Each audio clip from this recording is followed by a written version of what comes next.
Indurikar famous झाले ते त्यांच्या कीर्तनाच्या शैलीने। त्यांच्या आधीच्या कीर्तनकारांनी त्यांच्यासारख्या शैलीत कीर्तन केलेच नव्हते। कॉमेडी कीर्तन हा वाया शब्द त्यांच्यामुळे रूढ झाला।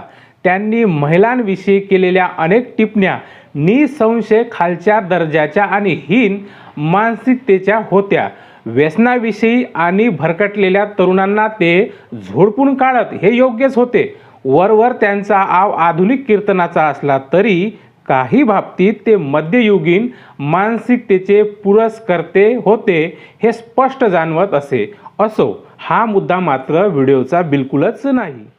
नमस्कार मित्रांनो, मी नरेश आणि आपण बघत आहात NK विचार मंथन। नुकताच इंदुरीकर यांनी त्रागा करत आपण येथून पुढे कीर्तन करणार नसल्याचे जाहीर केले। त्यांनी काय करावे त्यांचा हा अधिकार आहे, आपण त्यांच्याविषयी हक्काने सांगू शकत नाही। मात्र कीर्तन बंद करण्यासाठी त्यांनी जी सबब पुढे केली ती मात्र अयोग्य आहे। ते म्हणतात की लोकांनी त्यांना घोडे लावलेत। किती ओजस्वी भाषा आहे ही।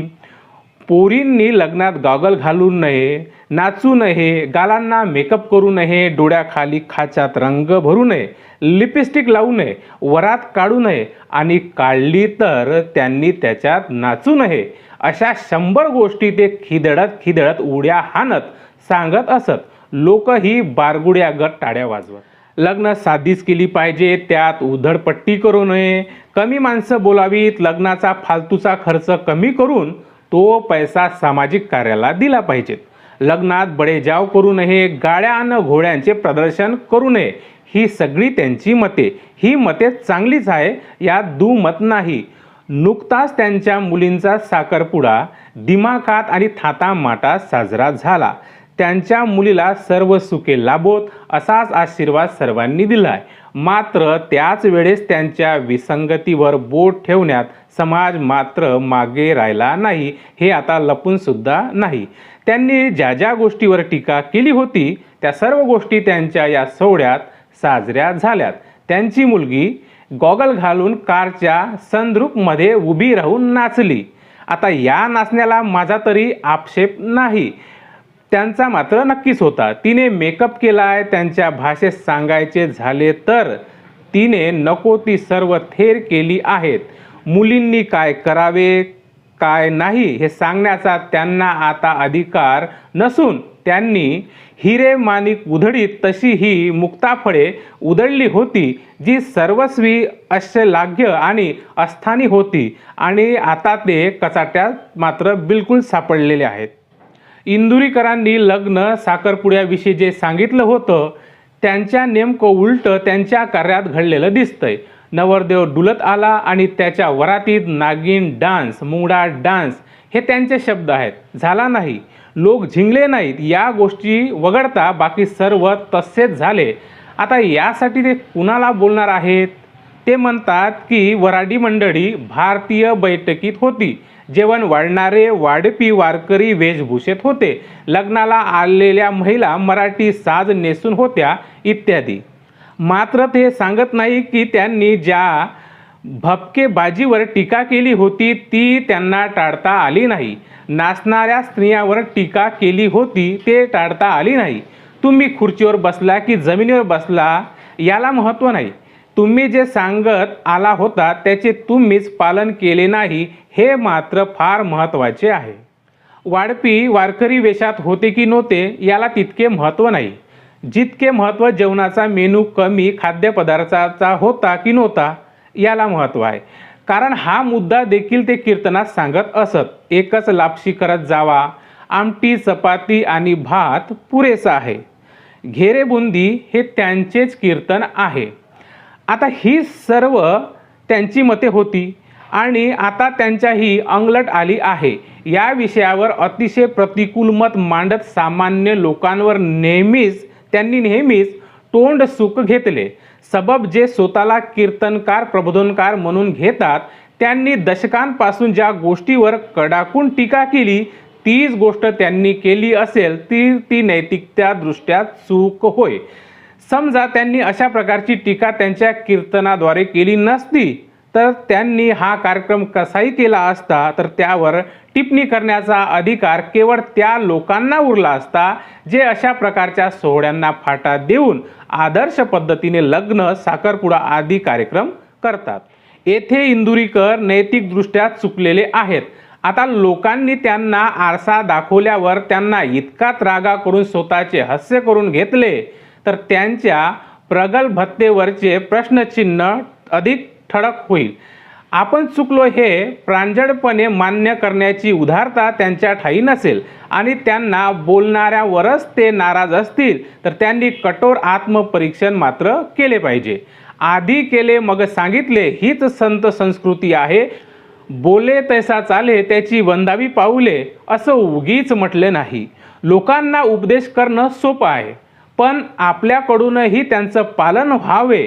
हे उपदेशकर्त्यास उमजत नसेल तर तो उपदेश तोंडाची वाफ ठरतो. इंदुरकर इथे मात्र फार चुकले. मित्रांनो, शेवटचे जे उपदेश करतात मात्र स्वतःच्या आचरणात त्याच गोष्टी पाळत नाहीत, अशांसाठी तुकोबांनी काय लिहिलं आहे हे ऐकण्याजोगे आहे, विचार करण्याजोगे आहे.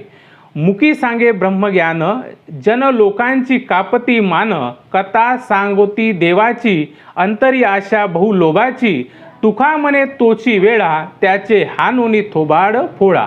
घोडे लावलेली ही भाषा कीर्तनाच्या मुखी शोभत नाही. कारण संत परंपरेतील अनेक ज्ञानी, व्यासंगी, संयमी, वैराग्यशील आणि आध्यात्मिक उंची गाठलेल्या अनेक विख्यात मंडळींची नावे कीर्तनकार या शब्दाशी जोडली गेलीत. इंदुरकरांनी जो त्रागा चालवला आहे, जी आदळआपट केली आणि जी भाषा वापरली आहे त्यासाठी तुकोबांचा एक अभंग उद्भूत करावासा इथे वाटतो. रजतम सत्व आहे ज्याचे अंगी, याच गुणी जगी वाया गेला. आपली संत परंपरा काय सांगते हे त्यांना ठाऊक असेलच. त्यांना आपण काय सांगायचे, कारण तो आपला प्रांत नाही. त्यांनी समाजाला काय उपदेशाचे ढोस पाजले असल्याने हा त्यांना दाखवलेला आरसा आहे. आम्हा घरी धन शब्दांची रत्ने, शब्दांचीच शस्त्रे यत्ने करू. शब्द नेहमी जपून वापरला पाहिजे याचे भान अशा कीर्तनकारांना नसावे अशी शंका वाटण्याजोगी परिस्थिती आहे. लोकांना विनोदी वाटावे, त्यांनी खिदळावे, टाळ्या वाजवाव्या म्हणून कसलेही शब्द प्रयोग करणे याला काय म्हणावे. उठता बसता माहुलीचा घोष करण्यापेक्षा त्यांनी तत्वे आणि त्यांचे अनव्य लोकांपर्यंत न्यायला हवीत. हे या मंडळींना आपण कसे सांगायचे. अशाने वरून कीर्तन आतून तमाशा ही मन लोकांच्या मनात रूढ होण्यास मदत होते. भागवत संप्रदायातील पायिक असणाऱ्या अनेक वारकरी मंडळी आणि आध्यात्मिक मंडळी अशा प्रवृत्तींना पूर्वीच पायबंद घातला असता तर कीर्तनाच्या नावाखाली उगवलेले भरमसाठ माजले नसते. तुकोबा म्हणतात, जेथे कीर्तन करावे तेथे अन्न ना सेवावे, बुका लावू नये भाडा, माल घालू नये गडा, तथा वृक्षभासी दाना, तृण मागो नये जाना, तुका म्हणे द्रव्य घेती, देती ते नरका जासी. आताचे कीर्तनकार ही गोष्ट मानतात का, हा प्रश्न त्यांनी स्वतःलाच विचारला पाहिजे. बरं, सारेच कीर्तनकार असे आहेत असे म्हणण्यातही काहीच अर्थ नाही. कारण संत परंपरेला साजेसे वर्तन असणारे आणि उत्तम पद्धतीचे कीर्तन प्रबोधन करणारे अनेक ज्ञानी, व्यासंगी, आध्यात्मिक बैठक असलेले कीर्तनकार महाराष्ट्रात आहे हे कुणी नाकारू शकत नाही. आपण कुणाला डोक्यावर घ्यायचे हे लोकांनी ठरवायचे आहे. या बाबतीत कडीचा मुद्दा आहे. एखादी प्रसिद्ध व्यक्ती जेव्हा लोकांना चार गोष्टी सुनावते आणि त्यांच्या हातून त्याच गोष्टी घडतात तेव्हा लोक त्यावर तोंड सुख घ्यायला मागे पुढे पाहत नाही. मग तो कुणी असेना त्याची गया केली जात नाही. मित्रांनो, हा लेख समीर गायकवाड यांचा होता. अतिशय सोप्या भाषेत त्यांनी इंदुरीकरांना आरसा दाखवला आहे जो योग्य आहे. तुमचे या व्हिडिओविषयी काय मत आहे ते आम्हाला जरूर कळवा. आणि होय, व्हिडिओ आवडला असेल तर त्याला लाईक करा, शेअर करा. आणि हो, आतापर्यंत तुम्ही आमच्या चॅनलला सबस्क्राईब केले नसेल तर चॅनलला सबस्क्राईब जरूर करा. पुन्हा भेटूया नवीन विचार मंथनासह. तोपर्यंत जय हिंद, जय महाराष्ट्र.